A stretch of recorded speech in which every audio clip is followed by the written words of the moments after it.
The United States is coated with approximately 741 million acres of forest land. 741 million acres of trees, bushes, plants, vegetation, birds, reptiles, mammals, and humans, by choice, of course.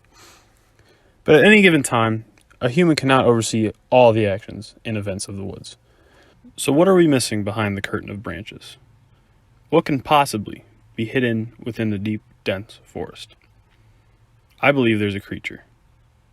A creature, human in qualities, but of massive, wild proportions. His name, Bigfoot. The name originates from its large, mysterious footprints, similar to that of a human, but of large proportions. Some people have easily dismissed some of these prints. However, over 500 cases of separate instances have been reported within the United States, thus making it that much harder to disprove any evidence against Bigfoot. In Pennsylvania alone, we have seen over 100 cases of Bigfoot sightings, mysterious fur, even prints just like the ones photographed earlier. However, one of the best films of a Bigfoot was done by Patterson and Gremlin. Their film shows a Bigfoot walking across the frame and up into the forest. A scary and mythical encounter for sure, but one of the best representations of a Bigfoot walking in real life. Other photographs and images have come up, but many people deny the existence and tally it up to be no more than a bear standing on its hind legs. This is certainly plausible in some situations, as it is large and dark in color.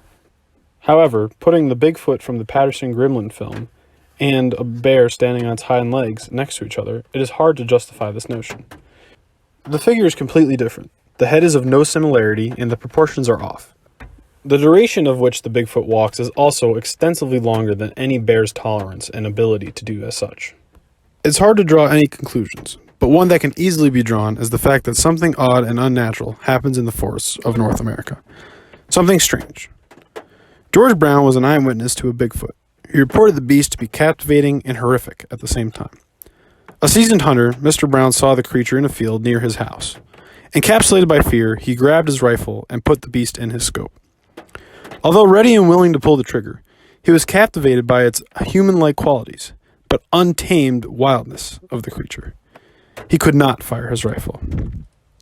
The encounter was so abnormal that he had to report his experience to the local paper, which in turn made a column about Bigfoot. The newspaper gathered stories of other experiences and witnesses to Bigfoot. With more and more accounts, people began to pursue their own encounters and capture the events on television. These shows secured Bigfoot in the public eye. As a popular character in newspapers and on TV shows, Bigfoot gained popularity in the public eye. Being a non-copyrighted character, businesses use Bigfoot as a way to gain marketing for tourist stops or attention.